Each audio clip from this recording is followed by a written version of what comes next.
शाम का वक्त है। कुछ कुछ सूरज दिखाई दे रहा है। सुनसान मैदान में एक पहाड़ी के नीचे दो शख्स, वीरेंद्र सिंह और तेज सिंह, एक पत्थर की चट्टान पर बैठकर आपस में बातें कर रहे हैं। वीरेंद्र सिंह की उम्र 21 या 22 वर्ष की होगी। यह नौगढ़ के राजा सुरेंद्र सिंह का इकलौता लड़का है। तेज सिंह राजा सुरेंद्र सिंह के दीवान जीत सिंह का प्यारा लड़का और कुंवर वीरेंद्र सिंह का दिली दोस्त, बड़ा चालाक और फुर्तीला, कमर में सिर्फ खंजर बांधे, बगल में बटुआ लटकाए, हाथ में एक कमंद लिए, बड़ी तेजी के साथ चारों तरफ देखता और इनसे बातें करता जाता है। इन दोनों के सामने एक घोड़ा कसा कसाया दुरुस्त पेड़ से बंधा हुआ है। कुंवर वीरेंद्र सिंह कह रहे हैं, भाई तेज सिंह, देखो मोहब्बत भी क्या बुरी बला है जिसने इस हद तक पहुंचा दिया। कई दफ़ा तुम विजयगढ़ से राजकुमारी चंद्रकांता की चिट्ठी मेरे पास लाए और मेरी चिट्ठी उन तक पहुंचाई, जिससे साफ मालूम होता है कि जितनी मोहब्बत मैं चंद्रकांता से रखता हूँ उतनी ही चंद्रकांता मुझसे रखती है। हालांकि हमारे राज्य और उसके राज्य के बीच सिर्फ 5 कोस का फासला है। इस पर भी हम लोगों के लिए कुछ भी नहीं बन पड़ता। देखो, इस खत में भी चंद्रकांता ने यही लिखा है कि जिस तरह बने जल्द मिल आओ। तेज सिंह ने जवाब दिया, मैं हर तरह से आपको वहाँ ले जा सकता हूँ, मगर एक तो आजकल चंद्रकांता के पिता महाराज जयसिंह ने महल के चारों तरफ सख्त पहरा बैठा रखा है। दूसरे, उनके मंत्री का लड़का क्रूर सिंह उस पर आशिक हो रहा है। ऊपर से उसने अपने दोनों अय्यारों को, जिनका नाम नाजिम अली और अहमद खां है, इस बात की ताकीद करा दी है कि बराबर वे लोग महल की निगहबानी किया करें, क्योंकि आपकी मोहब्बत का हाल क्रूर सिंह और उसके अय्यारों को बखूबी मालूम हो गया है। चाहे चंद्रकांता क्रूर सिंह से बहुत ही नफरत करती है और राजा भी अपने मंत्री के लड़के को नहीं दे सकता, फिर भी उसे उम्मीद बंधी हुई है और आपकी लगावट बहुत बुरी मालूम होती है। अपने बाप के जरिए उसने महाराज जयसिंह के कानों तक आपकी लगावट का हाल पहुंचा दिया है और इसी सबब से पहरे की सख्त ताकीद हो गई है। आपको ले चलना अभी मुझे पसंद नहीं, जब तक कि मैं वहां जाकर फसादियों को गिरफ्तार न कर लूं। इस वक्त मैं फिर विजयगढ़ जाकर चंद्रकांता और चपला से मुलाकात करता हूँ, क्योंकि चपला एयारा और चंद्रकांता की प्यारी सखी है और चंद्रकांता को जान से ज़्यादा मानती है। सिवाय इस चपला के मेरा साथ देने वाला वहाँ कोई नहीं है। जब मैं अपने दुश्मनों की चालाकी और कार्यवाही देखकर लौटूं, तब आपके चलने के बारे में राय दूं। कहीं ऐसा ना हो कि बिना समझे बूझे काम करके हम लोग वहाँ ही गिरफ्तार हो जाएं। वीरेंद्र, जो मुनासिब समझो करो। मुझको तो सिर्फ अपनी ताकत पर भरोसा है, लेकिन तुमको अपनी ताकत और अय्यारी दोनों का। तेज सिंह, मुझे यह भी पता लगा है कि हाल में ही क्रूर सिंह के दोनों अय्यार नाजिम और अहमद यहाँ आकर पुनः हमारे महाराजा के दर्शन कर आए हैं। न मालूम किस चालाकी से आए थे। अफसोस उस वक्त मैं यहाँ न था। वीरेंद्र, मुश्किल तो यह है कि तुम क्रूर सिंह के दोनों अय्यारों को फंसाना चाहते हो और वे लोग तुम्हारी गिरफ्तारी की फिक्र में हैं। परमेश्वर कुशल करे। खैर, अब तुम जाओ और जिस तरह बने चंद्रकांता से मेरी मुलाकात का बंदोबस्त करो। तेज सिंह फौरन उठ खड़े हुए और वीरेंद्र सिंह को वहीं छोड़ पैदल विजयगढ़ की तरफ रवाना हुए। वीरेंद्र सिंह भी घोड़े को दरख्त से खोलकर उस पर सवार हुए और अपने किले की तरफ चले गए। विजयगढ़ में क्रूर सिंह अपनी बैठक के अंदर नाजिम और अहमद दोनों अय्यारों से के साथ बातें कर रहा है। क्रूर सिंह, देखो नाजिम, महाराजा का तो यह ख्याल है कि मैं राजा होकर मंत्री के लड़के को कैसे दामाद बनाऊं, और चंद्रकांता वीरेंद्र सिंह को चाहती है। अब कहो कि मेरा काम कैसे निकले। अगर सोचा जाए कि चंद्रकांता को लेकर भाग जाऊं तो कहाँ जाऊं और कहाँ रहकर आराम करूं। फिर ले जाने के बाद मेरे बाप की महाराज क्या दुर्दशा करेंगे। इससे तो यही मुनासिब होगा कि पहले वीरेंद्र सिंह और उसके अय्यार तेज सिंह को किसी तरह गिरफ्तार कर किसी ऐसी जगह ले जाकर खपा डाला जाए कि 1000 वर्ष तक पता न लगे, और इसके बाद मौका पाकर महाराज को मारने की फिक्र की जाए। फिर तो मैं झट गद्दी का मालिक बन जाऊंगा और तब अलबत्ता अपनी ज़िंदगी में चंद्रकांता से ऐश कर सकूंगा। मगर यह तो कहो कि महाराज के मरने के बाद मैं गद्दी का मालिक कैसे बनूंगा? लोग कैसे मुझे राजा बनाएंगे? नाजिम, हमारे राजा के यहाँ बनिस्बत काफिरों के मुसलमान ज़्यादा हैं। उन सभी को आपकी मदद के लिए मैं राजी कर सकता हूँ और उन लोगों से कसम खिला सकता हूँ कि महाराज के बाद आपको राजा माने। मगर शर्त यह है कि काम हो जाने पर आप भी हमारे मजहबी मुसलमानी को कबूल करें। क्रूर सिंह, अगर ऐसा है तो मैं तुम्हारी शर्त दिलो जान से कबूल करता हूँ। अहमद, तो बस ठीक है, आप इस बात का इकरारनामा लिख कर मेरे हवाले करें। मैं सब मुसलमान भाइयों को दिखलाकर उन्हें अपने साथ मिला लूँगा। क्रूर सिंह ने काम हो जाने पर मुसलमानी मजहब अख्तियार करने का इकरारनामा लिखकर फ़ौरन नाजिम और अहमद के हवाले किया, जिस पर अहमद ने क्रूर सिंह से कहा, अब सब मुसलमानों का दिल एक कर लेना अब हम लोगों के जिम्मे है। इसके लिए आप कुछ न सोचिए। हाँ, हम दोनों आदमियों के लिए भी एक इकरारनामा इस बात का हो जाना चाहिए कि आपके राजा हो जाने पर हम ही दोनों वजीर मुकर्रर किए जाएंगे, और तब हम लोगों की चालाकी का तमाशा देखिए कि बात बात में जमाना कैसे उलट पुलट कर देते हैं।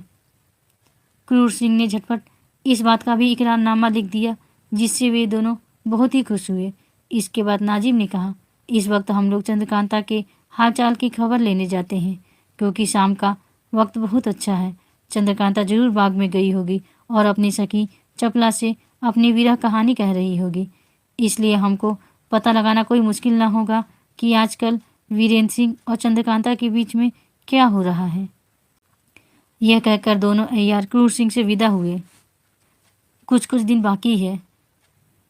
चंद्रकांता, चपला और चंपा बाग में टहल रही हैं।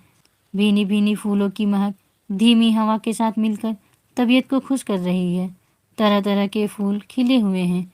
बाग के पश्चिम की तरफ वाले आम के घने पेड़ों की बहार और उसमें से अस्त होने वाले सूरज की किरणों की चमक एक अजीब ही मज़ा दे रही है। फूलों की क्यारियों की रविशों में अच्छी तरह छिड़काव किया हुआ है और फूलों के दरख्त भी अच्छी तरह पानी से धोए हैं। कहीं गुलाब, कहीं जूही, कहीं बेला, कहीं मोतिये की क्यारियाँ अपना अपना मज़ा दे रही हैं। एक तरफ बाग से सटा हुआ ऊंचा महल और दूसरी तरफ सुंदर सुंदर बुर्जियाँ अपनी बहार दिखला रही हैं। चपला, जो चालाकी के फन में बड़ी तेज और चंद्रकांता की प्यारी सखी है, अपने चंचल हाव भाव के साथ चंद्रकांता को संग लिए चारों ओर घूमती और तारीफ करती हुई खुशबूदार फूलों को तोड़ तोड़ कर चंद्रकांता के हाथ में दे रही है। मगर चंद्रकांता को वीरेंद्र सिंह की जुदाई में ये सब बातें कम अच्छी मालूम होती हैं। उसे तो दिल बहलाने के लिए उसकी सखियाँ ज़बरदस्ती बाग में खींच लाई हैं। चंद्रकांता की सखी चंपा तो गुच्छा बनाने के लिए फूलों को तोड़ती हुई मालती लता के कुंज की तरफ चली गई, लेकिन चंद्रकांता और चपला धीरे धीरे टहलती हुई बीच के फव्वारे के पास जा निकली और उसकी चक्करदार टूटियों से निकलते हुए जल का तमाशा देखने लगी। चपला न मालूम चंपा किधर चली गई। चंद्रकांता कहीं इधर उधर घूमती होगी। चपला 2 घड़ी से ज़्यादा हो गया, तब से वह हम लोगों के साथ नहीं है। चंद्रकांता, देखो वह आ रही है। चपला, इस वक्त तो उसकी चाल में फ़र्क मालूम होता है। इतने में चंपा ने आकर फूलों का एक गुच्छा चंद्रकांता के हाथ में दिया और कहा, देखिए यह कैसा अच्छा गुच्छा बना लाई हूँ। अगर इस वक्त कुंवर वीरेंद्र सिंह होते तो इसको देख मेरी कारीगरी की तारीफ करते और मुझको कुछ इनाम भी देते। वीरेंद्र सिंह का नाम सुनते ही एकाएक चंद्रकांता का अजब हाल हो गया। भूली हुई बात फिर याद आ गई। कमल मुख मुरझा गया। ऊंची ऊंची सांसें लेने लगी, आंखों से आंसू टपकने लगे। धीरे धीरे कहने लगी, न मालूम विधाता ने मेरे भाग्य में क्या लिखा है, न मालूम मैंने उस जन्म में ऐसे कौन से पाप किए हैं जिनके बदले यह दुख भोगना पड़ रहा है। देखो पिता को क्या धुन समाई है, कहते हैं कि चंद्रकांता को कुंवारी ही रखूंगा। हाय वीरेंद्र के पिता ने शादी करने के लिए कैसी कैसी खुशामदी की, मगर दुष्ट क्रूर के बाप कुपत सिंह ने उसको ऐसा कुछ बस में कर रखा है कि कोई काम नहीं होने देता। और उधर कमबख्त क्रूर अपने ही रस्सी लगाना चाहता है। एकाएक चपला ने चंद्रकांता का हाथ पकड़कर जोर से दबाया, मानो चुप रहने के लिए इशारा किया। चपला के इशारे को समझकर चंद्रकांता चुप हो गई और चपला का हाथ पकड़कर फिर बाग में टहलने लगी, मगर अपना रुमाल ऊंची जगह जानबूझकर गिराती गई। थोड़ी दूर आगे बढ़कर उसने चंपा से कहा, सखी देख तो फव्वारे के पास कहीं मेरा रुमाल गिर पड़ा है। चंपा रुमाल लेने फव्वारे की तरफ चली गई। तब चंद्रकांता ने चपला से पूछा, सखी तूने बोलते समय मुझे एकाएक क्यों रोका? चपला ने कहा, प्यारी सखी, मुझको चंपा पर शुभा हो गया है। उसकी बातों और चितवनों से मालूम होता है कि वह असली चंपा नहीं है। इतने में चंपा ने रुमाल लाकर चपला के हाथ में रख दिया। चपला ने चंपा से पूछा, सखी कल रात को मैंने तुझको जो कहा था सो तूने किया? चंपा बोली, नहीं, मैं तो भूल गई। तब चपला ने कहा, भला वह बात तो याद है या वो भी भूल गई? चंपा बोली, बात तो याद है। तब फिर चपला ने कहा, भला दोहरा के मुझसे कह तो सही, तब मैं जानूं कि तुझे याद है। इस बात का जवाब न देकर चंपा ने दूसरी बात छेड़ दी, जिससे शक की जगह यकीन हो गया कि यह चंपा नहीं है। आखिर चपला यह कहकर कि मैं तुझसे एक बात कहूँगी, चंपा को एक किनारे ले गई और कुछ मामूली बातें करके बोली, देख तो चंपा, मेरे कान से कुछ बदबू तो नहीं आती, क्योंकि कल से कान में दर्द है। नकली चंपा चपला के फेर में पड़ गई और फौरन कान सूंघने लगी। चपला ने चालाकी से बेहोशी की बुकनी कान में रखकर नकली चंपा को सूंघा दी, जिसके सूंघते ही चंपा बेहोश होकर गिर पड़ी। चपला ने चंद्रकांता को पुकार कर कहा, आओ सखी, अपनी चंपा का हाल देखो। चंद्रकांता ने पास आकर चंपा को बेहोश पड़ी हुई देख चपला से कहा, सखी कहीं ऐसा न हो कि तुम्हारा ख्याल धोखा ही निकले और पीछे चंपा से शर्माना पड़े। नहीं, ऐसा न होगा, कहकर चपला चंपा को पीठ पर लाद फव्वारे के पास ले गई और चंद्रकांता से बोली, तुम फव्वारे से चुल्लू भर भर पानी इसके मुंह पर डालो, मैं धोती हूँ। चंद्रकांता ने ऐसा ही किया और चपला खूब रगड़ रगड़ कर उसका मुंह धोने लगी। थोड़ी देर में चंपा की सूरत बदल गई और साफ नाजिम की सूरत निकल आई। देखते ही चंद्रकांता का चेहरा गुस्से से लाल हो गया और वह बोली, सखी इसने तो बड़ी बेअदबी की, देखो तो अब मैं क्या करती हूँ। कहकर चपला नाजिम को फिर पीठ पर लाद बाग के एक कोने में ले गई, जहाँ बुर्ज के नीचे एक छोटा सा तहखाना था। उसके अंदर बेहोश नाजिम को ले जाकर लिटा दिया और अपनी अय्यारी के बटुए में से मोमबत्ती निकाल कर जलाई। एक रस्सी से नाजिम के पैर और दोनों हाथ पीठ की तरफ खूब कसकर बांधे और डिबिया से लखलखा निकाल कर उसको सिंघाया, जिससे नाजिम ने एक छींक मारी और होश में आकर अपने को कैद और बेबस देखा। चपला कोड़ा लेकर खड़ी हो गई और मारना शुरू किया। माफ़ करो, मुझसे बड़ा कसूर हुआ, अब मैं ऐसा कभी न करूँगा, बल्कि इस काम का नाम भी न लूँगा, इत्यादि कहकर नाजिम चिल्लाने और रोने लगा। मगर चपला कब सुनने वाली थी, वह कोड़ा जमाए ही गई और बोली, सब्र कर, अभी तो तेरी पीठ की खुजली भी न मिटी होगी। तू यहाँ क्यों आया था?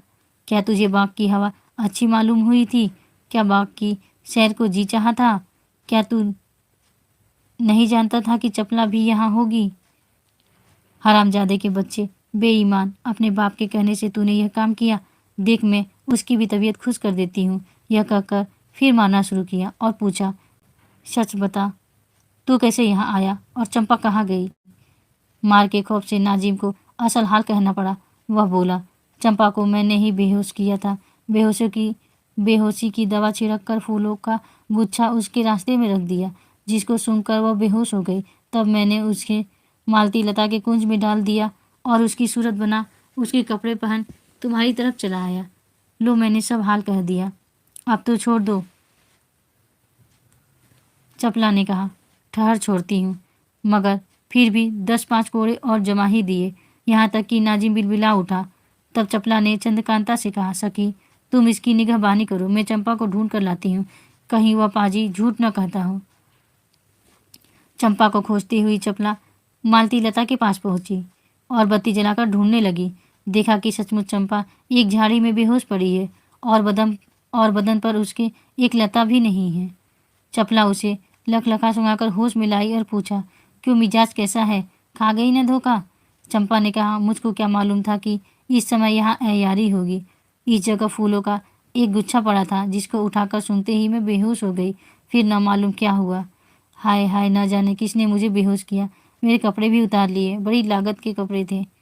वहाँ पर नाजिम के कपड़े पड़े हुए थे, जिनमें से 2 एक लेकर चपला ने चंपा का बदन ढका और तब यह कहकर कि मेरे साथ आ, मैं उसे दिखलाऊं जिसने तेरी यह हालत की, चंपा को साथ ले उस जगह आई जहाँ चंद्रकांता और नाजिम थे।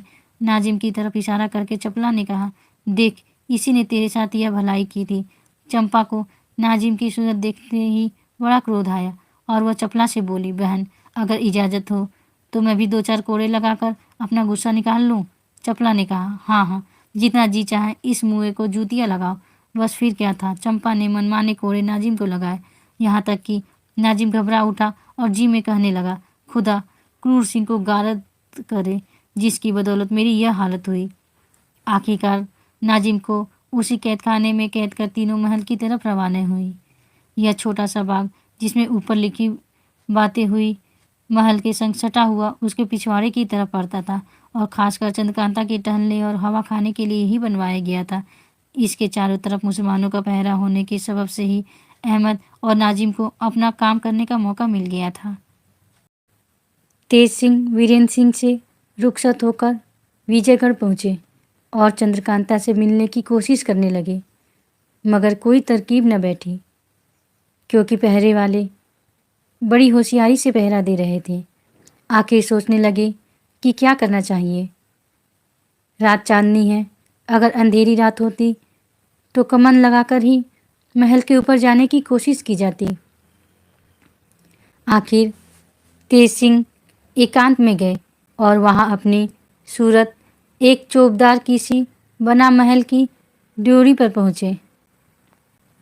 देखा कि बहुत से चौबदार और प्यादे बैठे पहरा दे रहे हैं। एक चौबदार से बोले, यार, हम भी महाराज के नौकर हैं। आज 4 महीने से महाराज हमको अपनी अर्दली में नौकर रखा है। इस वक्त छुट्टी थी। चांदनी रात का मज़ा देखते टहलते इस तरफ आ निकले। तुम लोगों को तंबाकू पीते देख जी में आया कि चलो 2 फूंक हम भी लगा लें। हाँ हाँ, आइए, बैठिए, तंबाकू पीजिए, कहकर चौकीदार और प्यादों ने हुक्का तेज सिंह के आगे रखा। तेज सिंह ने कहा, मैं हिंदू हूँ, हुक्का तो नहीं पी सकता। हाँ, हाथ से ज़रूर पी लूँगा। यह कह चीलम उतार ली और पीने लगे। उन्होंने 2 फूंक तंबाकू के नहीं पिए थे कि खांसना शुरू किया। इतना खांसा कि थोड़ा सा पानी भी मुंह से निकाल दिया और तब कहा, मियाँ, तुम लोग अजब कड़वा तंबाकू पीते हो। मैं तो हमेशा सरकारी तंबाकू पीता हूँ। महाराज के हुक्का बरदार से दोस्ती हो गई है। वह बराबर महाराज के पीने वाले तंबाकू में से मुझको दिया करता है। अब ऐसी आदत पड़ गई है कि सिवाय उस तंबाकू के और कोई तंबाकू अच्छा नहीं लगता। इतना कहा चौबदार बने हुए तेज सिंह ने अपने बटुए में से एक चीलम तंबाकू निकाल कर दिया और कहा, तुम लोग भी पी कर देख लो कि कैसा तंबाकू है। भला चौबदारों ने महाराज के पीने का तंबाकू कभी काहे को पिया होगा। झट हाथ फैला दिया और कहा, लाओ भाई, तुम्हारी बदौलत हम भी सरकारी तंबाकू पी ले।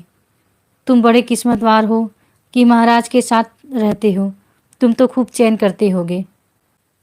यह नकली चौबदार तेज सिंह के हाथ से तंबाकू ले लिया और खूब दोहरा जमा के तेज सिंह के सामने लाए। तेज सिंह ने कहा, तुम सुलगाओ, फिर मैं भी ले लूँगा।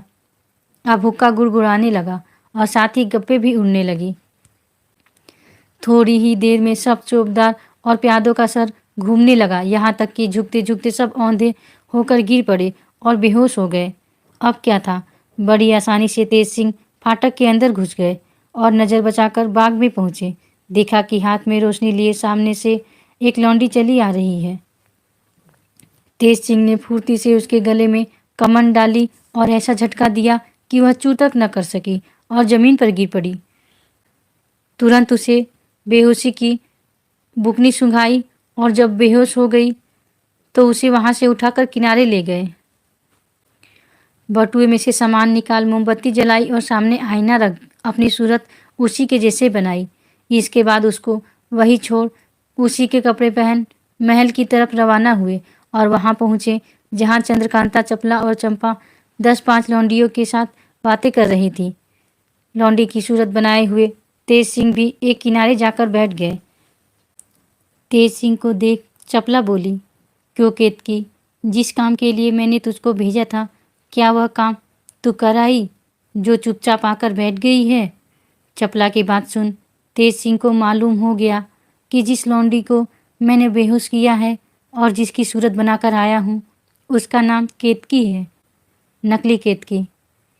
हाँ, काम तो करने गई थी, मगर रास्ते में एक नया तमाशा देख तुमसे कुछ कहने के लिए लौट आई हूँ। चपला, ऐसा? अच्छा, तूने क्या देखा, कह। नकली केतकी, सभी को हटा दो तो तुम्हारे और राजकुमारी के सामने बात कह सुनाऊं। सब लौंडियाँ हटा दी गई और केवल चंद्रकांता, चपला और चंपा रह गई। अब केतकी ने हंसकर कहा, कुछ इनाम तो दो, खुशखबरी सुनाऊं। चंद्रकांता ने समझा कि शायद वह कुछ वीरेंद्र सिंह की खबर लाई है, मगर फिर यह भी सोचा कि मैंने तो आज तक कभी वीरेंद्र सिंह का नाम भी इसके सामने नहीं लिया।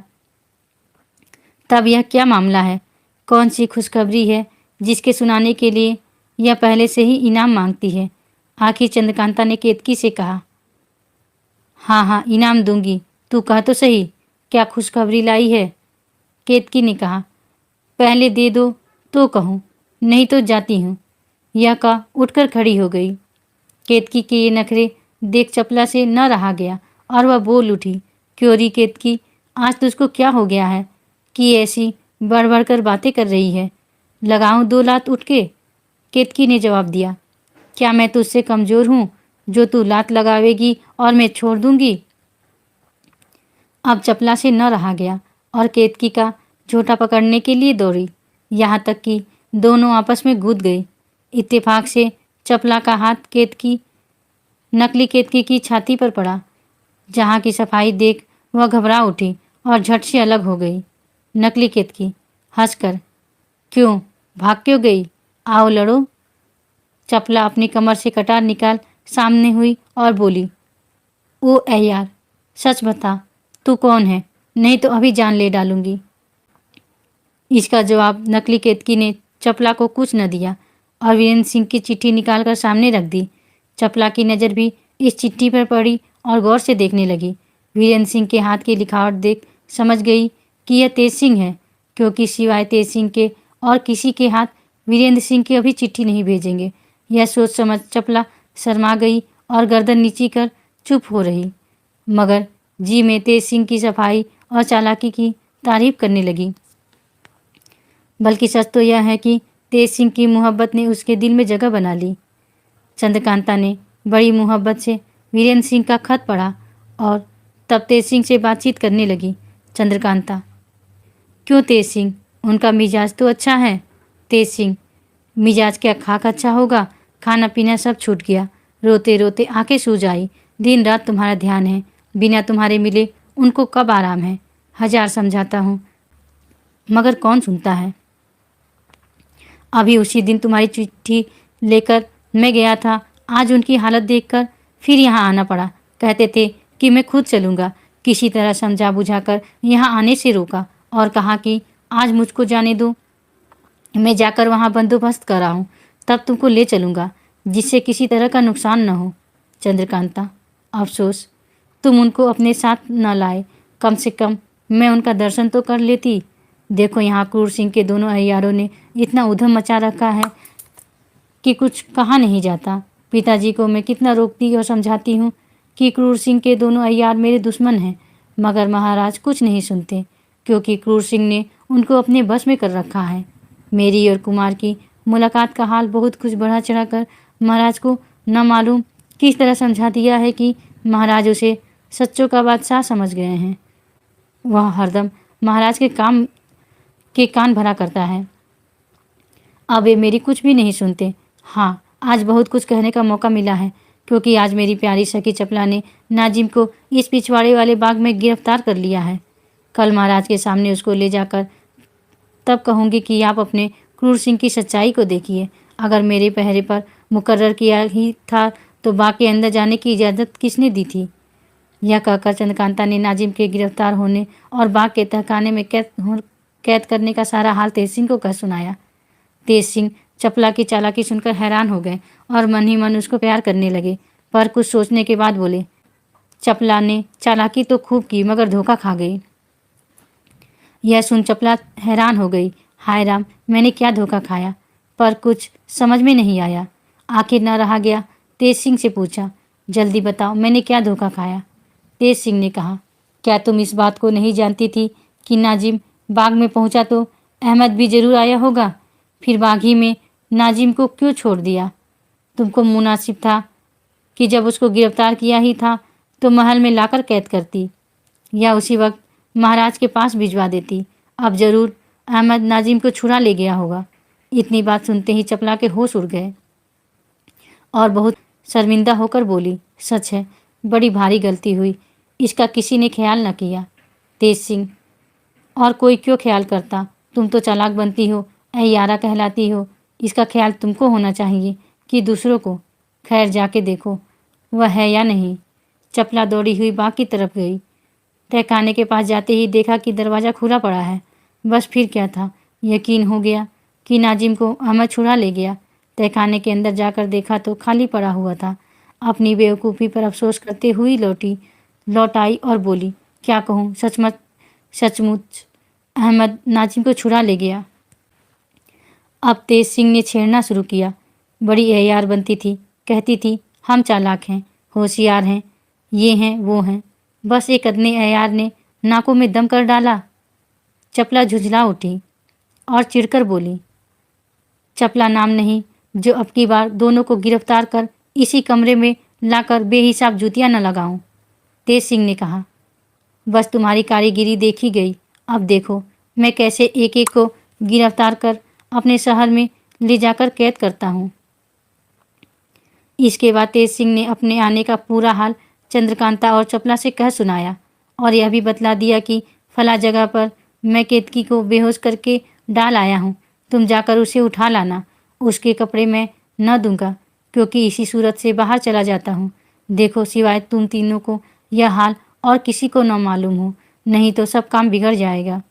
चंद्रकांता ने तेज सिंह से ताकीद की, दूसरे तीसरे दिन तुम जरूर यहाँ आया करो, तुम्हारे आने से हिम्मत बनी रहती है। बहुत अच्छा, मैं ऐसा ही करूँगा, कहकर तेज सिंह चलने को तैयार हुए। चंद्रकांता उन्हें जाते देख रोकर बोली, क्यों तेज सिंह, क्या मेरी किस्मत में कुमार की मुलाकात नहीं बधी है? इतना कहते ही गला भर आया और वह फूट फूट कर रोने लगी। तेज सिंह ने बहुत समझाया और कहा कि देखो यह सब बखेड़ा इसी वास्ते किया जा रहा है जिससे तुम्हारी उनसे हमेशा के लिए मुलाकात हो। अगर तुम ही घबरा जाओगी तो कैसे काम चलेगा? बहुत अच्छी तरह समझा बुझाकर चंद्रकांता को चुप कराया। तब वहाँ से रवाना हो केतकी की सूरत में दरवाजे पर आए। देखा तो 2-4 प्यादे होश में आए हैं, बाकी चित्त पड़े हैं। कोई औधा पड़ा है, कोई उठा तो है, मगर फिर झुका ही जाता है। नकली केतकी ने टपटकर दरबानों से कहा, तुम लोग पहरा देते हो या जमीन सूंघते हो? इतनी अफीम क्यों खाते हो कि आंखें नहीं खुलती, और सोते हो तो मुर्दों से बाजी लगाकर? देखो मैं बड़ी रानी से कह दूँ कहकर तुम्हारी क्या दशा कराती हूँ। जो चौबदार होश में आ चुके थे केतकी की बात सुनकर सन्न हो गए और लगे खुशामद करने। देखो केतकी, माफ़ करो, आज एक नालायक सरकारी चौबदार ने आकर धोखा देकर ऐसा जहरीला तंबाकू पिला दिया कि हम लोगों की यह हालत हो गई। उस पाजी ने तो जान से मारना चाहा था, अल्लाह ने बचा दिया, नहीं तो मारने में क्या कसर छोड़ी थी। देखो, रोज़ तो ऐसा नहीं होता था, आज धोखा खा गए। हम हाथ जोड़ते हैं, अब कभी ऐसा देखो तो जो चाहे सजा देना। नकली केतकी ने कहा, अच्छा आज तो छोड़ देती हूँ, मगर खबरदार जो फिर कभी ऐसा हुआ। यह कहते हुए तेज सिंह बाहर निकल गए। डर के मारे किसी ने यह भी न पूछा कि केतकी तू कहाँ जा रही। अहमद ने, जो बाग के पेड़ पर बैठा हुआ था, जब देखा कि चपला ने नाजिम को गिरफ्तार कर लिया और महल में चली गई, तो सोचने लगा कि चंद्रकांता, चपला और चंपा बस यही तीनों महल में गई हैं। नाजिम इन सभी के साथ नहीं गया होगा, तो ज़रूर वह इस बगीचे में ही कहीं कैद होगा।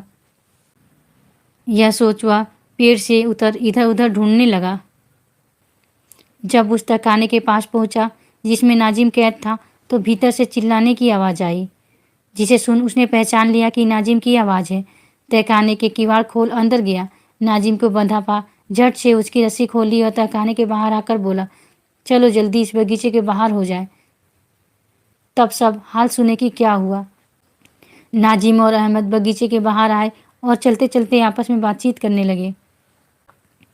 नाजिम ने चपला के हाथ फंस जाने और कोड़ा खाने का पूरा हाल कहा। अहमद, भाई नाजिम, जब तक पहले चपला को हम लोग न पकड़ लेंगे तब तक कोई काम न होगा, क्योंकि चपला बड़ी चालाक है और धीरे धीरे चंपा को भी तेज कर रही है। अगर वह गिरफ्तार न की जाएगी तो थोड़े ही दिनों में एक की दो हो जाएगी। चंपा भी इस काम में तेज होकर चपला का साथ देने लायक हो जाएगी। नाजिम, ठीक है, खैर आज तो कोई काम नहीं हो सकता, मुश्किल से जान बची है। हाँ, कल पहले यही काम करना है, यानी जिस तरह से हो चपला को पकड़ना और ऐसी जगह छिपाना है कि जहाँ पता न लगे और अपने ऊपर किसी को शक भी न हो। ये दोनों आपस में धीरे धीरे बातें करते चले जा रहे थे। थोड़ी देर में जब महल के अगले दरवाजे के पास पहुंचे तो देखा कि केतकी, जो कुमारी चंद्रकांता की लौंडी है, सामने से चली आ रही है। तेज सिंह ने भी, जो केतकी की वेश में चले आ रहे थे, नाजिम और अहमद को देखते ही पहचान लिया और सोचने लगे कि भले मौके पर ये दोनों मिल गए हैं, अब अपनी भी सूरत अच्छी है, इस समय इन दोनों से कुछ खेल करना चाहिए और बन पड़े तो दोनों नहीं, एक को तो जरूर ही पकड़ना चाहिए। तेज सिंह जानबूझकर इन दोनों के पास से होकर निकले। नाजिम और अहमद भी यह सोचकर उसके पीछे हो लिए कि देखे कहाँ जाती है। नकली केतकी तेज सिंह ने मुड़कर देखा और कहा, तुम लोग मेरे पीछे पीछे क्यों चले आ रहे हो? जिस काम पर मुकर्रर हो उस काम को करो। अहमद ने कहा, किस काम पर मुकर्रर हैं और क्या करें? तुम क्या जानती हो? केतकी ने कहा, मैं सब जानती हूँ, तुम वही काम करो जिसमें चपला के हाथ की जूतियाँ नसीब हो। जिस जगह तुम्हारी मददगार एक लौंडी तक नहीं है, वहाँ तुम्हारे लिए क्या होगा? नाजिम और अहमद केतकी की बात सुनकर दंग रह गए और सोचने लगे कि यह तो बड़ी चालाक मालूम होती है, अगर हम लोगों के मेल में आ जाए तो बड़ा काम निकले। इसकी बातों से मालूम भी होता है कि कुछ लालच देने पर हम लोगों का साथ देगी। नाजिम ने कहा, सुनो केतकी, हम लोगों का तो काम ही चालाकी करने का है। हम लोग अगर पकड़े जाने और मरने मारने से डरे तो कभी काम न चले। इसी की बदौलत खाते हैं, बात बात की में हज़ारों रुपए इनाम मिलते हैं। खुदा की मेहरबानी से तुम्हारे जैसे मददगार भी मिल जाते हैं, जैसे आज तुम मिल गई। अब तुमको भी मुनासिब है कि हमारी मदद करो। जो कुछ हमको मिलेगा उसको हम तुमको भी हिस्सा देंगे। केतकी ने कहा, सुनो जी, मैं उम्मीद के ऊपर जान देने वाली नहीं हूँ, वे कोई दूसरे होंगे। मैं तो पहले दाम लेती हूँ। अब इस वक्त अगर कुछ मुझको दो तो मैं अभी तेज सिंह को तुम्हारे हाथ गिरफ्तार करा दूँ, नहीं तो जाओ, जो कुछ करते हो करो। तेज सिंह की गिरफ्तारी का हाल सुनते ही दोनों की तबीयत खुश हो गई। नाजिम ने कहा, अगर तेज सिंह को पकड़वा दो तो जो कहो हम तुमको दें। केतकी, 1000 रुपये से कम मैं हरगिज न लूँगी। अगर मंजूर हो तो लाओ, रुपये मेरे सामने रखो। नाजिम, अब इस वक्त आधी रात को मैं कहाँ से रुपये लाऊं? हाँ, कल ज़रूर दे दूँगा। केतकी, ऐसी बातें मुझसे न करो, मैं पहले ही कह चुकी हूँ कि मैं उधार सौदा नहीं करती। लो, मैं जाती हूँ। नाजिम आगे से रोककर, सुनो तो, तुम खफा क्यों होती हो? अगर तुमको हम लोगों का एतबार ना हो तो तुम इसी जगह ठहरो, हम लोग जाकर रुपए ले आते हैं। केतकी, अच्छा, एक आदमी यहाँ मेरे पास रहे और एक आदमी जाकर रुपए ले आओ। नाजिम, अच्छा, अहमद यहाँ तुम्हारे पास ठहरता है, मैं जाकर रुपए ले आता हूँ। यह कहकर नाजिम ने अहमद को तो उसी जगह छोड़ा और आप खुशी खुशी क्रूर सिंह की तरफ रुपए लेने को चला। नाजिम के चले जाने के बाद थोड़ी देर तक केतकी और अहमद इधर उधर की बातें करते रहे। बात करते करते केतकी ने 2-4 इलायची बटुए से निकालकर अहमद को दी और आप भी खाई। अहमद को तेज सिंह के पकड़े जाने की उम्मीद में इतनी खुशी थी कि कुछ सोच न सका और इलायची खा गया। मगर थोड़ी ही देर में उसका सिर घूमने लगा। तब समझ गया कि यह कोई अयार है जिसने धोखा दिया। चट कमर से खंजर खींच बिना कुछ कहे केतकी को मारा, मगर केतकी पहले से होशियार थी। दाव बचाकर उसने अहमद की कलाई पकड़ ली, जिससे अहमद कुछ न कर सका, बल्कि जरा ही देर में बेहोश होकर जमीन पर गिर पड़ा। तेज सिंह ने उसकी मुश्कें बांधकर चादर में गठरी कसी और पीठ पर लाद नौगढ़ का रास्ता लिया। खुशी के मारे जल्दी जल्दी कदम बढ़ाते चले गए। यह भी ख्याल था कि कहीं ऐसा न हो कि नाजिम आ जाए और पीछा करे। इधर नाजिम रुपए लेने के लिए गया तो सीधे क्रूर सिंह के मकान पर पहुंचा। उस समय क्रूर सिंह गहरी नींद में सो रहा था। जाते ही नाजिम ने उसको जगाया। क्रूर सिंह ने पूछा, क्या है जो इस वक्त आधी रात के समय आकर मुझको उठा रहे हो? नाजिम ने क्रूर सिंह से अपनी पूरी कैफियत यानी चंद्रकांता के बाग में जाना और गिरफ्तार होकर कोड़े खाना, अहमद का छुड़ा लाना, फिर वहाँ से रवाना होना, रास्ते में केतकी से मिलना और 1000 रुपये पर तेज सिंह को पकड़वा देने की बातचीत तय करना वगैरह सब खुलासा हाल कह सुनाया। क्रूर सिंह ने नाजिम के पकड़े जाने का हाल सुनकर कुछ अफसोस तो किया, मगर पीछे तेज सिंह के गिरफ्तार होने की उम्मीद सुनकर उछल पड़ा और बोला, लो अभी 1000 रुपये देता हूँ, बल्कि खुद तुम्हारे साथ चलता हूँ। यह कहकर उसने 1000 रुपये संदूक से निकाले और नाजिम के साथ हो लिया। जब नाजिम क्रूर सिंह को साथ लेकर वहाँ पहुँचा जहाँ अहमद और केतकी को छोड़ा था, तो दोनों में से कोई न मिला। नाजिम तो सन्न हो गया। उसके मुंह से झट यह बात निकल पड़ी कि धोखा हुआ। क्रूर सिंह, कहो नाजिम क्या हुआ? नाजिम क्या कहूँ, वह जरूर केतकी नहीं कोई यार था जिसने पूरा धोखा दिया और अहमद को तो ले ही गया। क्रूर सिंह, खूब, तुम तो बाग में ही चपला के हाथ से पीट चुके थे। अहमद बाकी था, सो वह भी इस वक्त कहीं जूते खाता होगा। चलो छुट्टी हुई। नाजिम ने शक मिटाने के लिए थोड़ी देर तक इधर उधर खोज की, पर कुछ पता न लगा। आखिर रोडते पीटते दोनों ने घर का रास्ता लिया। तेज सिंह को विजयगढ़ की तरफ विदा कर वीरेंद्र सिंह अपने महल में आए, मगर किसी काम में उनका दिल न लगता था। हरदम चंद्रकांता की याद में सिर झुकाए बैठे रहना और जब कभी निराश हो जाना तो चंद्रकांता की तस्वीर अपने सामने रखकर बातें किया करना या पलंग पर लेट मुंह ढाँप खूब रोना, बस यही उनका काम था। अगर कोई पूछता तो बातें बना देते। वीरेंद्र सिंह के बाप सुरेंद्र सिंह को वीरेंद्र सिंह का सब हाल मालूम था, मगर क्या करते, कुछ बस नहीं चलता था, क्योंकि विजयगढ़ का राजा उनसे बहुत ज़बरदस्त था और हमेशा उन पर हुकूमत रखता था। वीरेंद्र सिंह ने तेज सिंह को विजयगढ़ जाती बार कह दिया था कि तुम आज ही लौट आना। रात 12 बजे तक वीरेंद्र सिंह ने तेज सिंह की राह देखी। जब वह न आए तो उनकी घबराहट और भी ज़्यादा हो गई। आखिर अपने को संभाला और मसहरी पर लेट दरवाजे की तरफ देखने लगे। सवेरा होने ही वाला था कि तेज सिंह पीठ पर एक गट्ठा लादे आ पहुँचे। पहरे वाले इस हालत में उनको देख हैरान हो गए, मगर खौफ से कुछ कह नहीं सकते थे। तेज सिंह ने वीरेंद्र सिंह के कमरे में पहुंचकर देखा कि वे अभी तक जाग रहे हैं। वीरेंद्र सिंह तेज सिंह को देखते ही वह उठ खड़े हुए और बोले, कहो भाई, क्या खबर लाए? तेज सिंह ने वहाँ का सब हाल सुनाया। चंद्रकांता की चिट्ठी हाथ पर रख दी, अहमद को गठरी खोल कर दिखा दिया और कहा, यह चिट्ठी है और यह सौगात है। वीरेंद्र सिंह बहुत खुश हुए। चिट्ठी को कई मर्तबा पढ़ा और आंखों से लगाया। फिर तेज सिंह से कहा, सुनो भाई, इस अहमद को ऐसी जगह रखो जहाँ किसी को मालूम ना हो। अगर जयसिंह को खबर लगेगी तो फसाद बढ़ जाएगा। तेज सिंह, इस बात को मैं पहले ही सोच चुका हूँ। मैं इसको एक पहाड़ी खो में रख आता हूँ जिसको मैं ही जानता हूँ। यह कहकर तेज सिंह ने फिर अहमद की गठरी बांधी और और एक प्यादे को भेजकर देवी सिंह नामी अय्यार को बुलाया, जो तेज सिंह का शागिर्द, दिली दोस्त और रिश्ते में साला लगता था तथा अय्यारी के फन में भी तेज सिंह से किसी तरह कम न था। जब देवी सिंह आ गए तब तेज सिंह ने अहमद की गठरी अपनी पीठ पर लादी और देवी सिंह से कहा, आओ हमारे साथ चलो, तुमसे एक काम है। देवी सिंह ने कहा, गुरुजी वह गठरी मुझको दो, मैं चलूँ, मेरे रहते यह काम आपको अच्छा नहीं लगता। आखिर देवी सिंह ने वह गठरी पीठ पर लाद दी और तेज सिंह के पीछे चल पड़े। वे दोनों शहर के बाहर ही जंगल और पहाड़ियों में पेचीदे रास्तों में जाते जाते 2 कोस के करीब पहुंचकर एक अंधेरी खोह में घुसे। थोड़ी देर चलने के बाद कुछ रोशनी मिली। वहां जाकर तेज सिंह ठहर गए और देवी सिंह से बोले, गठरी रख दो। देवी सिंह गठरी रखकर, गुरुजी यह तो अजीब जगह है, अगर कोई आए भी तो यहाँ से जाना मुश्किल हो जाए। तेज सिंह, सुनो देवी सिंह, इस जगह को मेरे सिवा कोई नहीं जानता। तुमको अपना दिली दोस्त समझकर ले आया हूँ। तुम्हें अभी बहुत कुछ काम करना होगा। देवी सिंह, मैं आपका ताबेदार हूँ, तुम गुरु हो, क्योंकि अय्यारी तुम्ही ने मुझको सिखाई है। अगर मेरी जान की जरूरत पड़े तो मैं देने को तैयार हूँ। तेज सिंह, सुनो, और जो बातें मैं तुमसे कहता हूँ उनका अच्छी तरह ख्याल रखो।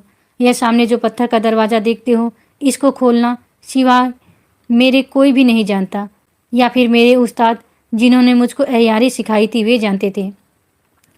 वे तो अब नहीं हैं, मर गए। इस समय सिवाय मेरे कोई नहीं जानता और मैं तुमको इसका खोलना बतलाए देता हूँ। इसका खोलना बतलाए देता हूँ। जिसको मैं पकड़ कर लाया करूँगा, इसी जगह लाकर कैद किया करूँगा, जिससे किसी को मालूम न हो और कोई छुड़ा के भी न ले जा सके। इसके अंदर कैद करने से कैदियों के हाथ पैर बांधने की ज़रूरत नहीं रहेगी। सिर्फ हिफाजत के लिए एक खुलासी बेड़ी उनके पैरों में डाल देनी पड़ेगी, जिससे वह धीरे धीरे चल फिर सके। कैदियों के खाने पीने की भी फिक्र तुमको नहीं करनी पड़ेगी, क्योंकि इसके अंदर एक छोटी सी कुदरती नहर है जिसमें बराबर पानी रहता है। यहाँ मेवों के दरख्त भी बहुत हैं। इस अय्यार को इसी में कैद करते हैं। बाद इसके महाराज से यह बहाना करके कि आजकल मैं बीमार रहता हूँ, अगर 1 महीने की छुट्टी मिले तो आबो हवा बदल आऊँ, महीने भर की छुट्टी ले लो। मैं कोशिश करके तुम्हें छुट्टी दिला दूंगा। तब तुम भेष बदल कर विजयगढ़ जाओ और बराबर वहीं रहकर इधर उधर की खबर लिया करो। जो कुछ हाल हो मुझसे कहा करो। जब मौका देखो तो बदमाशों को गिरफ्तार करके इसी जगह ला उनको कैद भी कर दिया करो। और भी बहुत सी बातें देवी सिंह को समझाने के बाद तेज सिंह दरवाज़ा खोलने चले। दरवाजे के ऊपर एक बड़ा सा चेहरा शेर का बना हुआ था, जिसके मुंह में हाथ बखूबी जा सकता था। तेज सिंह ने देवी सिंह से कहा, इस चेहरे के मुंह में हाथ डालकर इसकी जुबान बाहर खींचो। देवी सिंह ने वैसा ही किया और हाथ भर के करीब जुबान बाहर खींच ली। उसके खींचते ही एक आवाज़ हुई और दरवाज़ा खुल गया। अहमद ने गठरी लिए हुए दोनों अंदर गए। देवी सिंह ने देखा कि वह खूब खुला सा जगह, बल्कि कोस भर का साफ मैदान है। चारों तरफ ऊंची ऊंची पहाड़ियाँ, जिन पर किसी तरह आदमी चढ़ नहीं सकता। बीच में एक छोटा सा झरना पानी का बह रहा है और बहुत से जंगली मेवों के दरख्तों से अजब सुहावनी जगह मालूम होती है। चारों तरफ की पहाड़ियाँ नीचे से ऊपर तक छोटे छोटे करजनी, घुमची, बेर, मकोइये, चिरौंजी वगैरह के घने दरख्तों और लताओं से भरी हुई है। बड़े बड़े पत्थरों के ढोके मस्त हाथी की तरह दिखाई देते हैं। ऊपर से पानी गिर रहा है, जिसकी आवाज़ बहुत भली मालूम होती है। हवा चलने से पेड़ों की सरसराहट और पानी की आवाज़ तथा बीच में मोरों का शोर और भी दिल को खींच लेता है। नीचे जो चश्मा पानी का पश्चिम से पूरब की तरफ घूमता हुआ बह रहा है, उसके दोनों तरफ जामुन के पेड़ लगे हुए हैं और पके जामुन उस चश्मे के पानी में गिर रहे हैं। पानी भी चश्मे का इतना साफ है कि जमीन दिखाई देती है, कहीं हाथ भर, कहीं कमर बराबर, कहीं उससे भी ज़्यादा होगा। पहाड़ों में कुदरती खो बने हैं, जिनके देखने से मालूम होता है कि मानो ईश्वर ने यहाँ सैलानियों के रहने के लिए कोठरियाँ बनवा दी हैं। चारों तरफ की पहाड़ियाँ ढलवा और बनिस्बत नीचे के ऊपर से ज़्यादा खुलासा थी और उन पर बादलों के टुकड़े छोटे छोटे शामियानों का मजा दे रहे थे। यह जगह ऐसी सुहावनी थी कि वर्षों रहने पर भी किसी की तबीयत न घबराए, बल्कि खुशी मालूम हो। सुबह हो गई, सूरज निकल आया। तेज सिंह ने अहमद की गठरी खोली, उसका अय्यारी का बटुआ और खंजर जो कमर में बंधा था ले लिया और एक बेड़ी उसके पैर में डालने के बाद होशियार किया। जब अहमद होश में आया और उसने अपने को इस दिलचस्प मैदान में देखा तो यकीन हो गया कि वह मर गया है और फरिश्ते उसको यहाँ ले आए हैं। लगा कलमा पढ़ने। तेज सिंह के उसके कलमा पढ़ने पर हंसी आई। बोले, मियाँ साहब आप हमारे कैदी हैं, इधर देखिए। अहमद ने तेज सिंह की तरफ देखा। पहचानते ही जान सूख गई। समझ गया कि तब न मरे तो अब मरे। बीबी केतकी की सूरत आंखों के सामने फिर गई। खौफ से उसका गला ऐसा दबाया कि एक हर्फ भी मुंह से न निकल सका। अहमद को उसी मैदान के चश्मे के किनारे छोड़ दोनों अयाल बाहर निकल आए। तेज सिंह ने देवी सिंह से कहा, इस शेर की जुबान जो तुमने बाहर खींच ली है उसी के मुंह में डाल दो। देवी सिंह ने वैसा ही किया। जुबान उसके मुंह में डालते ही जोर से दरवाजा बंद हो गया। दोनों आदमी उसी पेचीदी राह से घर की तरफ रवाना हुए। पहर भर दिन चढ़ा होगा जब ये दोनों लौटकर वीरेंद्र सिंह के पास पहुंचे। वीरेंद्र सिंह ने पूछा, अहमद को कहाँ कैद करने ले गए थे जो इतनी देर लगी? तेज सिंह ने जवाब दिया, एक पहाड़ी खो में कैद कराया हूँ। आज आपको भी वह जगह दिखाऊंगा, पर मेरी राय है कि देवी सिंह थोड़े दिन भेष बदलकर विजयगढ़ में रहे। ऐसा करने से मुझको बड़ी मदद मिलेगी। इसके बाद वह सब बातें भी वीरेंद्र सिंह को कह सुनाई जो खो में देवी सिंह को समझाई थी, और जो कुछ राह ठहरी थी वह भी कहा, जिसे वीरेंद्र सिंह ने बहुत पसंद किया। स्नान पूजा और मामूली कामों से फुर्सत पा दोनों आदमी देवी सिंह को साथ लिए राज दरबार में गए। देवी सिंह ने छुट्टी के लिए अर्ज किया। राजा देवी सिंह को बहुत चाहते थे, छुट्टी देना मंजूर न था। कहने लगे, हम तुम्हारी दवा यहीं कराएंगे। आखिर वीरेंद्र सिंह और तेज सिंह की सिफारिश से छुट्टी मिली। दरबार बर्खास्त होने पर वीरेंद्र सिंह राजा के साथ महल में चले गए और तेज सिंह अपने पिता जीत सिंह के साथ घर आए। देवी सिंह को भी साथ लाए और सफ़र की तैयारी कर उसी समय उनको रवाना कर दिया। जाती दफ़ा उन्हें और भी बातें समझा दी। दूसरे दिन तेज सिंह अपने साथ वीरेंद्र सिंह को उस घाटी में ले गए जहां अहमद को कैद किया था। कुमार उस जगह को देखकर बहुत ही खुश हुए और बोले, भाई इस जगह को देखकर तो मेरे दिल में बहुत सी बातें पैदा होती हैं। तेज सिंह ने कहा, पहले पहल इस जगह को देखकर मैं तो आपसे भी ज़्यादा हैरान हुआ था, मगर गुरुजी ने बहुत कुछ हाल वहाँ का समझाकर मेरी दिल जमई कर दी थी, जो किसी दूसरे वक्त आपसे कहूँगा। वीरेंद्र सिंह इस बात को सुनकर और भी हैरान हुए और उस घाटे की कैफियत जानने के लिए जिद करने लगे। आखिर तेज सिंह ने वहाँ का हाल जो कुछ अपने गुरु से सुना था कहा, जिसे सुनकर वीरेंद्र सिंह बहुत प्रसन्न हुए। तेज सिंह ने वीरेंद्र सिंह से कहा, वे इतना खुश क्यों हुए और यह घाटी कैसी थी? यह सब हाल किसी दूसरे मौके पर बयान किया जाएगा। वे दोनों वहाँ से रवाना होकर अपने महल आए। कुमार ने कहा, भाई अब तो मेरा हौसला बहुत बढ़ गया है, जी में आता है कि जयसिंह से लड़ आऊं। तेज सिंह ने कहा, आपका हौसला ठीक है, मगर जल्दी करने से चंद्रकांता की जान का खौफ है। आप इतना घबराते क्यों हैं? देखिए तो क्या होता है। कल मैं फिर जाऊंगा और मालूम करूंगा कि अहमद के पकड़े जाने से दुश्मनों की क्या कैफियत हुई। फिर दूसरी बार आपको ले चलूंगा। वीरेंद्र सिंह ने कहा, नहीं, अब की बार मैं जरूर चलूंगा। इस तरह एकदम डरपोक होकर बैठे रहना मर्दों का काम नहीं। तेज सिंह ने कहा, अच्छा आप भी चलिए, हर्ज क्या है, मगर एक काम होना जरूरी है, जो यह कि महाराज से 4-5 रोज के लिए शिकार की छुट्टी लीजिए और अपनी सरहद पर डेरा डाल लीजिए। वहाँ से कुल 2.5 कोस चंद्रकांता का महल रह जाएगा, तब हर तरह का सुविधा होगा। इस बात को वीरेंद्र सिंह ने भी पसंद किया और आखिर यही राय पक्की ठहरी। कुछ दिन बाद वीरेंद्र सिंह ने अपने पिता सुरेंद्र सिंह से शिकार के लिए 8-10 दिन की छुट्टी ले ली और थोड़े से अपने दिली आदमियों को, जो खास उन्हीं के खिदमती थे और उनको जान से ज़्यादा चाहते थे, साथ ले रवाना हुए। थोड़ा सा दिन बाकी था, तब नौगढ़ और विजयगढ़ के सिवाने पर इन लोगों का डेरा पड़ गया। रात भर वहाँ मुकाम रहा और यह रात ठहरी कि पहले तेज सिंह विजयगढ़ का जाकर हालचाल ले आए। अहमद के पकड़े जाने से नाजिम बहुत उदास हो गया और क्रूर सिंह को तो अपनी ही फिक्र पड़ गई कि कहीं तेज सिंह मुझको भी न पकड़ ले जाए। इस खौफ से वे हरदम चौकन्ना रहता था, मगर जयसिंह के दरबार में रोज आता और वीरेंद्र सिंह के प्रति उनको भड़काया करता। एक दिन नाजिम ने क्रूर सिंह को यह सलाह दी कि जिस तरह हो सके अपने बाप कुपत सिंह को मार डालो। उसके मरने के बाद जयसिंह तुमको मंत्री वजीर बनाएंगे। उस वक्त तुम्हारी हुकूमत हो जाने से सब काम बहुत जल्द होगा। आखिर क्रूर सिंह ने जहर दिलवाकर अपने बाप को मरवा डाला। महाराज ने कुपत सिंह के मरने पर अफसोस किया और कई दिन तक दरबार में न आए। शहर में भी कुपत सिंह के मरने का गम छा गया। क्रूर सिंह ने जाहिर में अपने बाप के मरने का भारी मातम किया और 12 रोज के वास्ते अलग बिस्तर जमाया। दिन भर तो अपने बाप को रोता, पर रात को नाजिम के साथ बैठकर चंद्रकांता से मिलने तथा तेज सिंह और वीरेंद्र सिंह को गिरफ्तार करने की फिक्र करता। इन्हीं दिनों वीरेंद्र सिंह ने भी शिकार के बहाने विजयगढ़ की सरहद पर खेमा डाल दिया था, जिसकी खबर नाजिम ने क्रूर सिंह को पहुंचाई और कहा, वीरेंद्र सिंह जरूर चंद्रकांता की फिक्र में आया है। अफसोस इस समय आमद न हुआ, नहीं तो बड़ा काम निकलता। खैर देखा जाएगा। वह का क्रूर सिंह से विदा हो वाला दवी टोह लेने के लिए गश्त करना के वास्ते चला गया। तेज सिंह वीरेंद्र सिंह से रुखसत हो विजयगढ़ पहुंचे और मंत्री के मरने तथा शहर भर में गम छाने का हाल लेकर वीरेंद्र सिंह के पास लौट आए। यह भी खबर लाए कि 2 दिन बाद सूतक निकल जाने पर महाराज जयसिंह क्रूर को अपना दीवान बनाएंगे। वीरेंद्र सिंह, देखो क्रूर ने अपने बाप को मार डाला, अगर राजा को भी मार डाले तो ऐसे आदमी का क्या ठिकाना। तेज सिंह, सच है, वह नालायक जहाँ तक भी होगा राजा पर भी बहुत जल्द हाथ फेरेगा। अस्तु अब मैं 2 दिन चंद्रकांता के महल में न जाकर दरबार का ही हाल चाल लूँगा। हाँ, इस बीच में अगर मौका मिल जाए तो देखा जाएगा।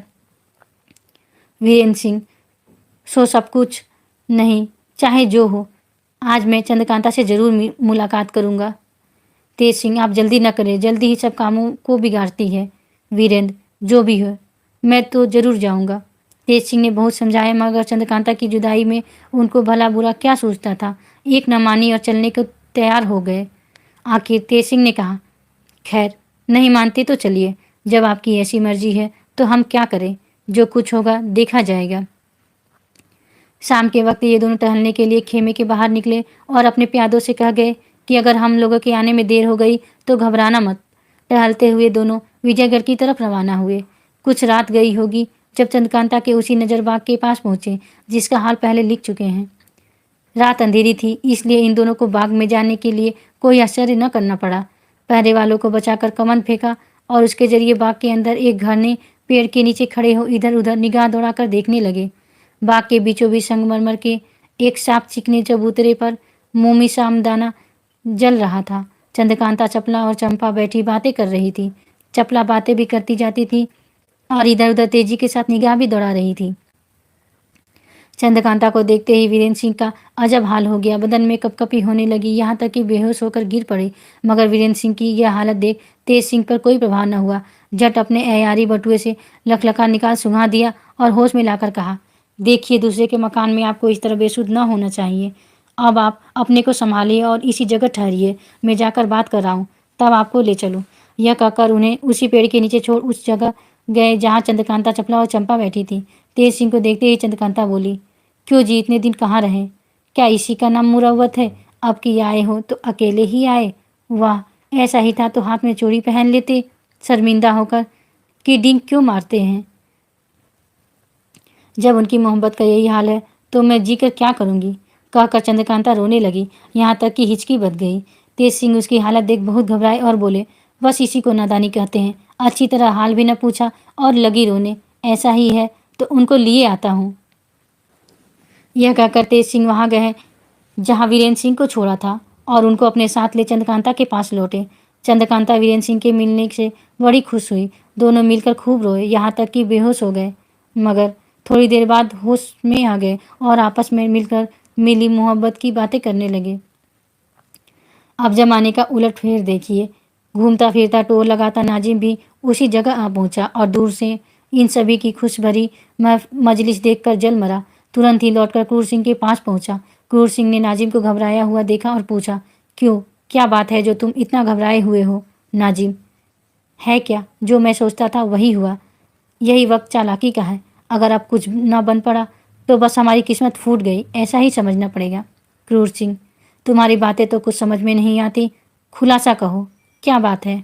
नाजिम, खुलासा बस यही है कि वीरेंद्र सिंह चंद्रकांता के पास पहुंच गया है और इस समय बाग में हंसी के कहकहे उड़ रहे हैं। यह सुनते ही क्रूर सिंह की आंखों के आगे अंधेरा छा गया। दुनिया उदास मालूम होने लगी। कहा तो बाप के जारी गम में वह सर मुड़ाए बरसाती मेढक बना बैठा था। तेरा रोज कहीं बाहर जाना हो ही नहीं सकता था, मगर इस खबर ने उसको अपने आपे में न रहने दिया। फौरन उठ खड़ा हुआ और उसी तरह नंग धड़ंग औंधी हांडी सा सिर लिए महाराज जयसिंह के पास पहुंचा। जयसिंह क्रूर सिंह को इस तरह आया देख हैरान हो बोले, क्रूर सिंह, सूतक और बाप का गम छोड़कर तुम्हारा इस तरह आना मुझको हैरानी में डाल रहा है। क्रूर सिंह ने कहा, महाराज, हमारे बाप तो आप हैं, उन्होंने तो पैदा किया, परवरिश आपकी बदौलत होती है। जब आपकी इज्जत में बट्टा लगे तो मेरी जिंदगी किस काम की है और मैं किस लायक गिना जाऊंगा। जयसिंह गुस्से में आकर, क्रूर सिंह, ऐसा कौन है जो हमारी इज्जत बिगाड़े? क्रूर सिंह, एक अदना आदमी। जयसिंह दांत पीसकर, जल्दी बताओ वह कौन है जिसके सिर पर मौत सवार हुई है? क्रूर सिंह, वीरेंद्र सिंह। जयसिंह, उसकी क्या मजाल जो मेरा मुकाबला करे। इज्जत बिगाड़ना तो दूर की बात है, तुम्हारी बात कुछ समझ में नहीं आती। साफ साफ जल्द बताओ क्या बात है। वीरेंद्र सिंह कहाँ है? क्रूर सिंह, आपके चोर महल के बाग में। यह सुनते ही महाराज का बदन मारे गुस्से के कांपने लगा। तड़प कर हुक्म दिया, अभी जाकर बाग को घेर लो, मैं कोर्ट की राह वहां जाता हूँ।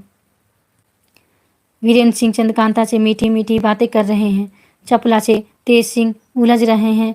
चंपा बेचारी इन लोगों का मुंह ताक रही है। अचानक एक काला कलूटा आदमी सिर से पैर तक आबनूस का कुंदा, लाल लाल आंखें, लंगोट कैसे उछलता कूदता, इन सब के बीच में आ खड़ा हुआ। पहले तो ऊपर से नीचे के दांत खोल तेज सिंह की तरफ दिखाया, तब बोला, खबरी भाई, राजा को तुम्हारी सुनो गुरुजी मेरे। इसके बाद उछलता कूदता चला गया। जाती दफा चंपा की टांग पकड़कर थोड़ी दूर घसीटता ले गया, आंखें छोड़ दिया।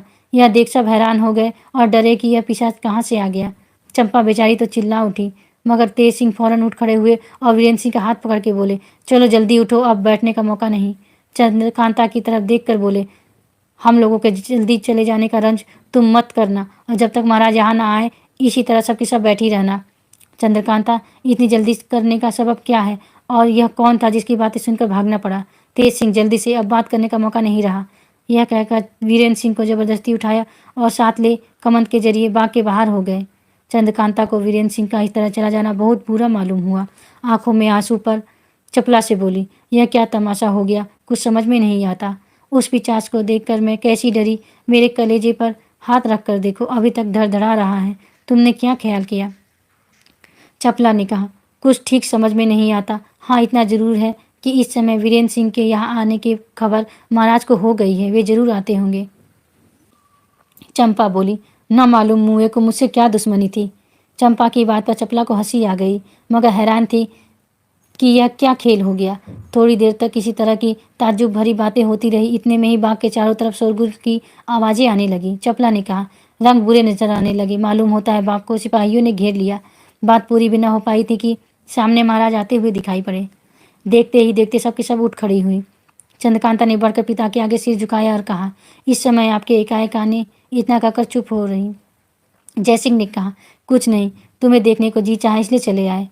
अब तुम भी महल में जाओ, यहाँ क्यों बैठी हो? ओस पड़ती है, तुम्हारी तबीयत खराब हो जाएगी। यह कहकर महल की तरफ रवाना हुए। चंद्रकांता, चपला और चंपा भी महाराज के पीछे पीछे महल में गई। जयसिंह अपने कमरे में आए और मन में बहुत शर्मिंदा होकर कहने लगे, देखो हमारी भोली भाली लड़की को क्रूर सिंह झूठ मूठ बदनाम करता है।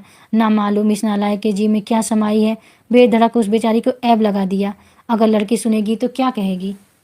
ऐसे शैतान का तो मुंह न देखना चाहिए, बल्कि सजा देनी चाहिए, जिससे फिर ऐसा कमीनापन न करे। यह सोच हरि सिंह नाम के एक चौबदार को हुक्म दिया कि बहुत जल्द क्रूर सिंह को हाजिर करे। हरि सिंह क्रूर सिंह को खोजता हुआ और पता लगाता हुआ बाग के पास पहुंचा, जहां वह बहुत से आदमियों के साथ खुशी खुशी बाग को घेरे हुआ था। हरि सिंह ने कहा, चलिए, महाराज ने बुलाया है। क्रूर सिंह घबरा उठा कि महाराज ने क्यों बुलाया? क्या चोर नहीं मिला? महाराज तो मेरे सामने महल में चले गए थे। हरि सिंह ने पूछा, महाराज क्या कह रहे हैं? उसने कहा, अभी महल से आए हैं, गुस्से से भरे बैठे हैं, आपको जल्दी बुलाया है। यह सुनते ही क्रूर सिंह की नानी मर गई। डरता कांपता हरि सिंह महाराज के पास पहुंचा। महाराज ने क्रूर सिंह को देखते ही कहा, क्यों बेक्रूर, बेचारी चंद्रकांता को इस तरह झूठ मूठ बदनाम करना और हमारी इज्जत में बट्टा लगाना, यही तेरा काम है? या इतने आदमी जो बाग को घेरे हुए हैं अपने जी में क्या कहते होंगे? नालायक गधा पाजी, तूने कैसे कहा कि महल में वीरेंद्र है? मारे गुस्से के महाराज जयसिंह के होठ कांप रहे थे, आंखें लाल हो रही थी। यह कैफियत देख क्रूर सिंह की तो जान सूख गई। घबरा कर बोला, मुझको तो यह खबर नाजिम ने पहुंचाई थी, जो आजकल महल के पहरे पर मुकर्रर है। यह सुनते ही महाराज ने हुक्म दिया, बुलाओ नाजिम को। थोड़ी देर में नाजिम भी हाजिर किया गया। गुस्से से भरे हुए महाराज के मुंह से साफ आवाज भी नहीं निकलती थी। टूटे फूटे शब्दों में नाजिम से पूछा, क्यों बे, तूने कैसी खबर पहुंचाई? उस वक्त डर के मारे उसकी क्या हालत थी वही जानता होगा। जीने से ना उम्मीद हो चुका था। डरता हुआ बोला, मैंने तो आपकी आंखों से देखा था हुजूर, मैंने तो अपनी आंखों से देखा था हुजूर, शायद किसी तरह भाग गया होगा। जयसिंह ने गुस्सा बर्दाश्त ना हो सका, हुक्म दिया, 50 कोड़े क्रूर सिंह को दो और 200 कोड़े नाजिम को लगाए जाए। बस इतने ही पर छोड़ देता हूँ। आगे फिर कभी ऐसा हुआ तो सिर उतार लिया जाएगा। क्रूर तू वजीर होने लायक नहीं है। अब क्या था, लगे दो तरफी कोड़े पड़ने। उन लोगों के चिल्लाने से महल गूंज उठा, मगर महाराज का गुस्सा न गया। जब दोनों पर कोड़े पड़ चुके तो उनको महल के बाहर निकलवा दिया और महाराज आराम करने चले गए। मगर मारे गुस्से के रात भर उन्हें नींद न आई। क्रूर सिंह और नाजिम दोनों घर आए और एक जगह बैठकर लगे झगड़ने। क्रूर नाजिम से कहने लगा, तेरी बदौलत आज मेरी इज्जत मिट्टी में मिल गई। कल दीवान होंगे यह उम्मीद भी न रही। मार खाई उसकी तकलीफ मैं ही जानता हूँ। यह तेरी ही बदौलत हुआ। नाजिम कहता था, मैं तुम्हारी बदौलत मारा गया, नहीं तो मुझको क्या काम था। जहन्नुम में जाती चंद्रकांता और वीरेन मुझे क्या पड़ी थी जो जूते खाता। ये दोनों आपस में यूं ही पहरे झगड़ते रहे। अंत में क्रूर सिंह ने कहा, हम तुम दोनों पर लानत है अगर इतनी सजा पाने पर भी वीरेंद्र को गिरफ्तार न किया। नाजिम ने कहा, इसमें तो कोई शक नहीं कि वीरेंद्र अब रोज महल में आया करेगा, क्योंकि इसी वास्ते वह अपना डेरा सरहद पार ले आया है। मगर अब कोई काम करने का हौसला नहीं पड़ता। कहीं फिर मैं देखूं और खबर करने पर वह दोबारा निकल जाए तो आपकी जरूरी जान से मारा जाऊंगा। क्रूर सिंह ने कहा, तब तो ऐसी कोई तरकीब करनी चाहिए जिससे जान भी बचे और वीरेंद्र सिंह को अपनी आंखों से महाराज जयसिंह महल में देख भी ले। बहुत देर सोचने के बाद नाजिम ने कहा, चुनारगढ़ महाराज शिवदत्त सिंह के दरबार में एक पंडित जगन्नाथ नामी ज्योतिषी हैं, जो रमल भी बहुत अच्छा जानते हैं। उनके रमल फेंकने में इतनी तेजी है कि जब चाहो पूछ लो कि फला आदमी इस समय कहाँ है, वह क्या कर रहा है या कैसे पकड़ा जाएगा, वह फौरन बतला देते हैं। उनको अगर मिलाया जाए तो वह यहाँ आकर और कुछ दिन रहकर तुम्हारी मदद करे तो सब काम ठीक हो जाए। चुनारगढ़ यहाँ से बहुत दूर भी नहीं है, कुल 23 कोस है। चलो हम तुम चले और जिस तरह बन पड़े उन्हें ले आए। आखिर क्रूर सिंह ने बहुत से हीरे जवाहरात अपनी कमर में बांध 2 तेज घोड़े मंगवा नाजिम के साथ सवार हो उसी समय चुनारगढ़ की तरफ रवाना हो गया और घर में सबसे कह गया कि अगर महाराज के यहाँ से कोई आए तो कह देना कि क्रूर सिंह बहुत बीमार हैं।